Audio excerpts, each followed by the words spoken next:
I wanted to give you an idea of what it is to live on the reservation. For you to understand the Dene way of life, Dene, how they live and what is life. In your homes, you have running water, you have a toilet that flushes, flick of a switch, there you are, you have light.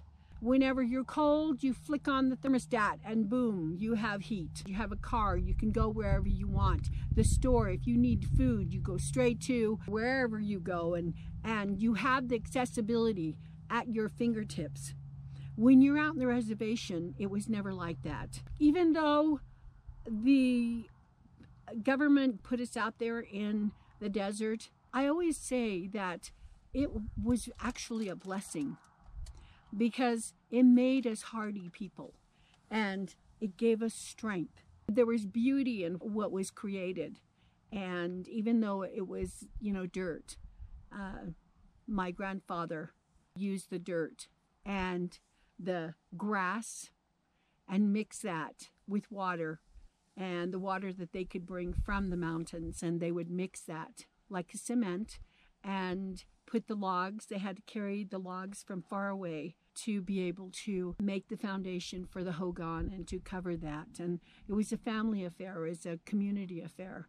And my grandfather was one of the leaders who did this. It was always blessed. You always had a medicine man there to bless the foundation, to bless the home. And this is the beauty of that family. Could be 12 by 12 and in a circular, you had the wood stove in the middle, you had the square opening for ventilation at the top. And everyone was in the same room, but you had love and respect there, and you ate there. We didn't have running water, and the only thing that I grew up was with, a little basin. You'd pull cups of water in there, and you washed your face with it, your hands, and everybody used it. So that was life. You had to subsist the way you could. And so that was our washing. And on top of that, you would go and have prayer, be reverent for everything you had.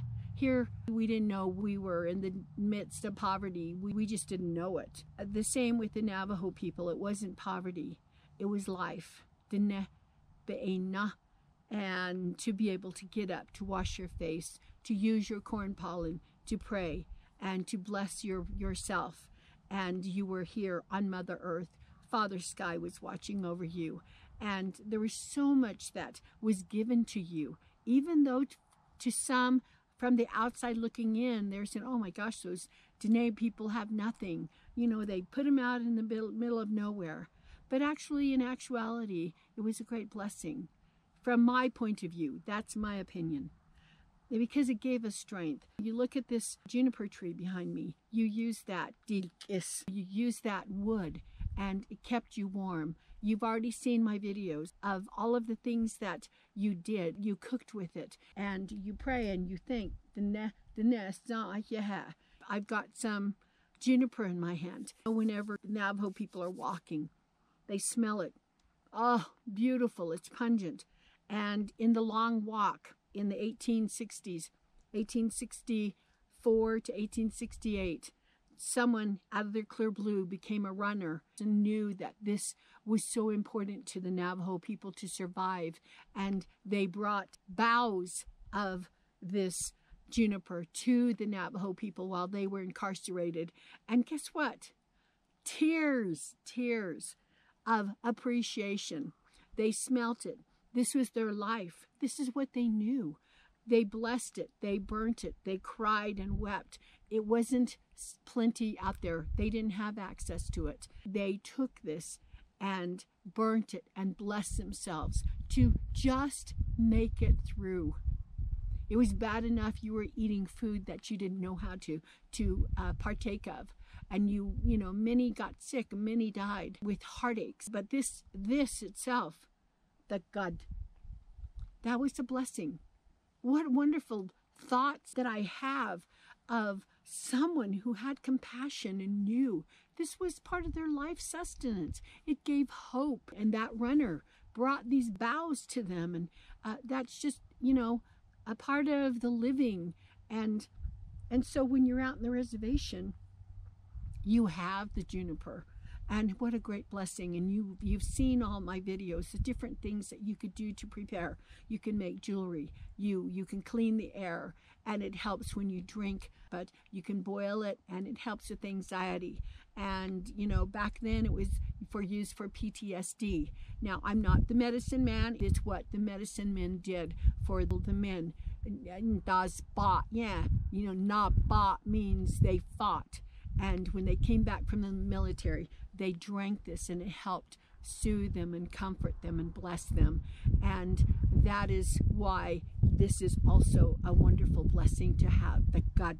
And so when you think about all of the things you're put out in the reservation and you have no water, you don't have all the wonderful amenities that you enjoy, that in actuality, it was a blessing. It brought hard work. We talk about stirring sticks, that it's poverty. Yes, we had poverty, but we didn't know it.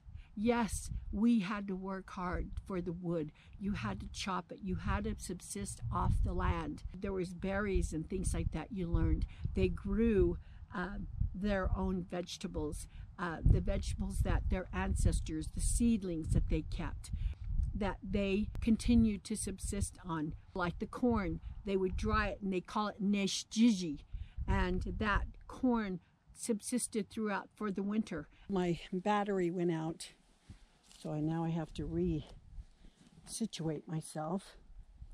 So I took a little small break, and I wanted to explain to you that my father did not like the traders out there in the reservation, and my grandfather wanted to sell his sheep, and so my grandfather took 3 or 4 sheep to the trader.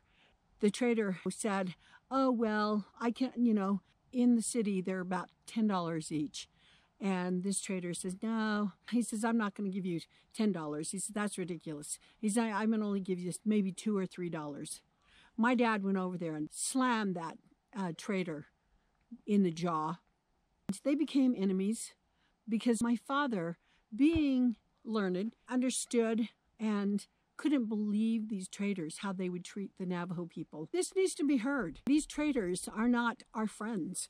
I mean, yeah, they were there with food, but even to this day, it's ridiculous how much you're buying food for from their stores. That's enough. I mean, that's all I'm going to say about the traders, because it doesn't make me happy, but it needs to be known. That's just the way they were. They were worse.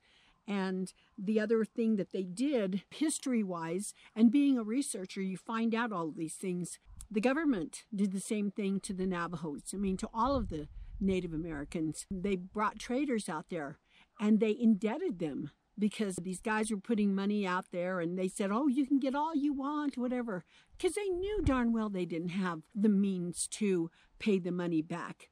And because they didn't, they took their land. And it's sad. The ulterior motives were nasty. And so thus is our history. And it still goes on to this day. I could carry on about that, but we're going to keep it positive. Now, like I said, in the Navajo, the Dene Kea, we subsist off the beautiful God. And some of the smudging, using this for smudging, all the medicinal reasons. Remember how I had you see that you can burn this. Gadbitesh has a lot of calcium, and the beautiful, the wonderful blessings of having the God, and how it gave hope. And that runner who brought this to give hope, because this was the way of life, and they wanted the people to smell. Smell is so powerful, and just to feel, to touch, to see what was growing. The Navajo people, where they came from before they were taken on the long walk, and how Kit Carson burnt all their fields and their food and just made it desolate for them and made them hungry and took everything from them and then herded them.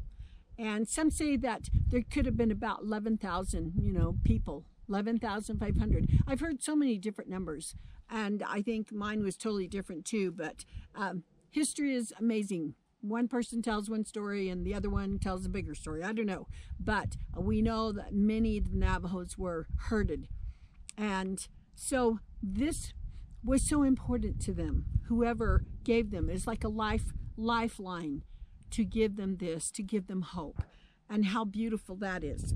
I was telling you about the nadan, you know, the nadan dortlij.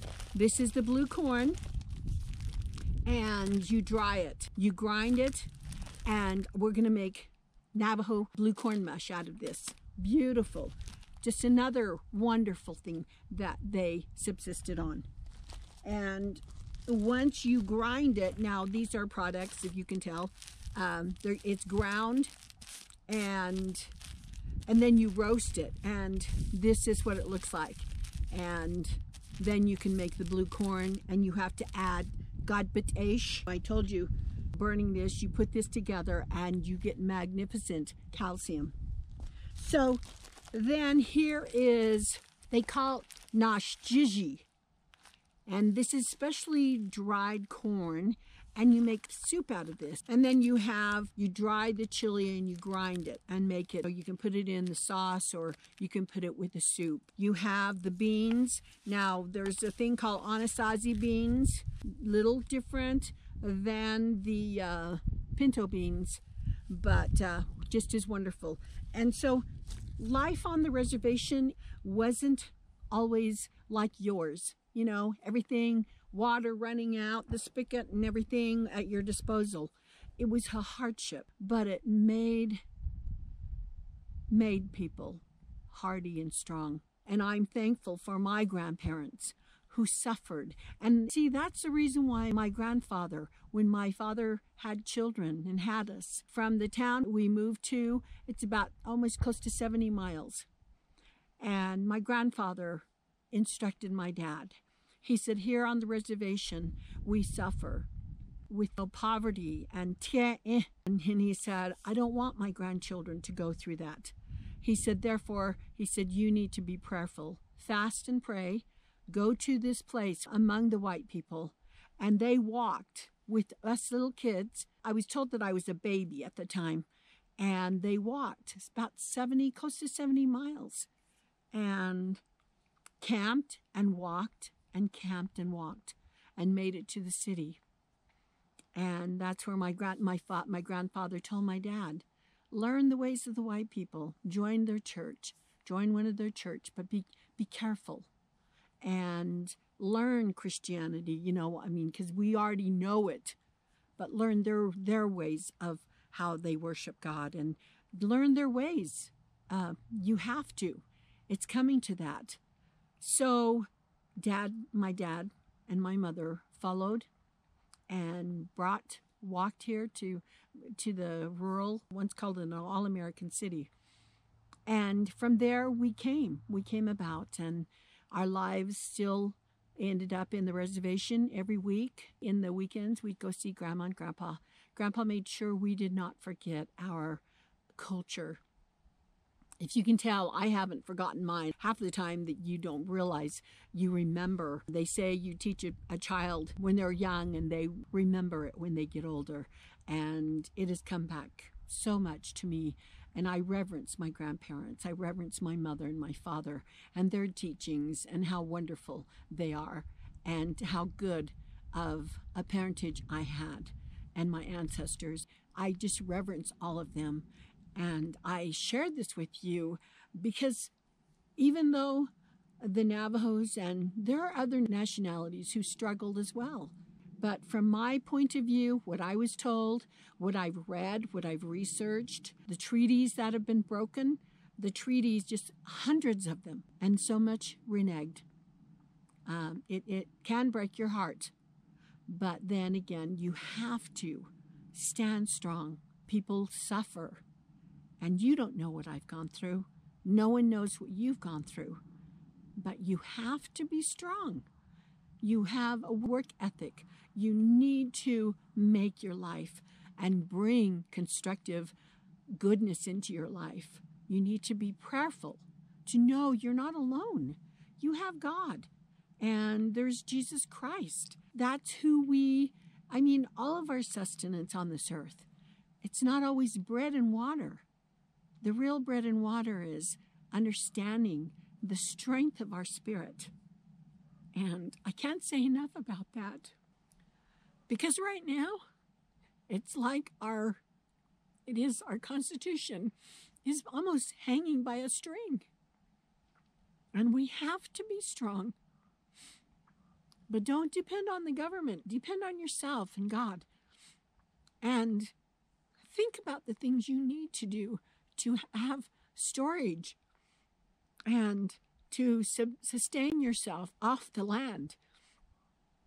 You need to learn how to cook for yourself. Stop depending on, take a break from your home and extend yourself out here and build a fire. Some people don't even know how to build a fire, which is really sad. And, they think rubbing the sticks together. Yeah, some people did. But there's so many ways of survival. And be careful. Take care of yourselves. The Navajos have done this. The Dene people. And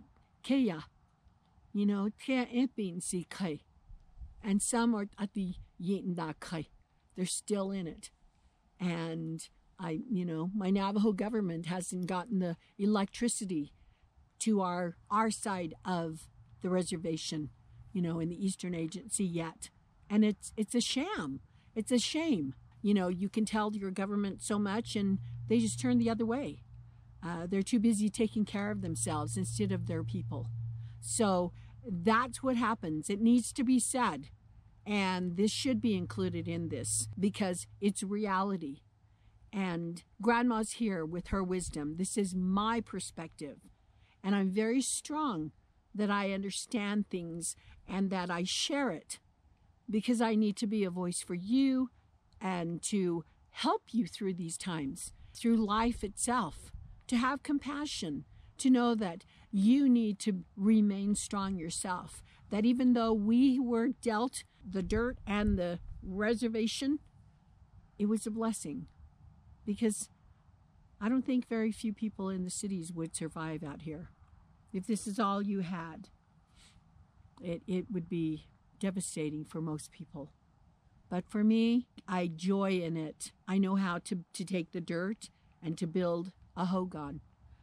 You have the dikis, you have the wood to burn. You have the medicine here. Even if you just gave me an acre of this, I could survive. And, you have insects. I mean, there is like the cicada, protein. You have all kinds of things that you could actually find here. I was looking on the ground and look what I found all around this. You have the ditze, and look at this. Beautiful.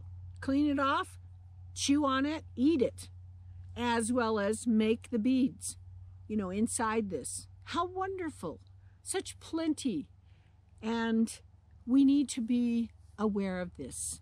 I share all of this with you for the purpose of hope, to have an understanding that if you think you have it bad, you have running water. There are people that don't have that. You have food. Some people don't. And you have shelter. There are many who are homeless. You have water, and some people don't even get that. We don't have it out in the reservation yet in some areas. And this is the 2021, and back in my time when I was born, same. Hasn't changed. And it shouldn't be like that. We need to care for one another, and I hope that you can see a little perspective and be grateful for who you are and what you have. You're yourself. Now, maybe you live on a reservation and have the same thing, but we all share, and we all need to be grateful, whether we have amazing sheets that we slip into every night, or our great, carpeting we walk on, or the dirt floor. And how beautiful and wonderful that is. Having Mother Earth. Father Sky, we have prayer. There are many strengths we have, each of us. But poverty doesn't always mean it's awful. Poverty is a strength. There's always opposition in all things. Good, bad. It's just the way life is. and we need to work with it and make it our strength. So this is Grandma's wisdom and kind of shedding a light on what it's like living in the Dene Kea, and in their perspective.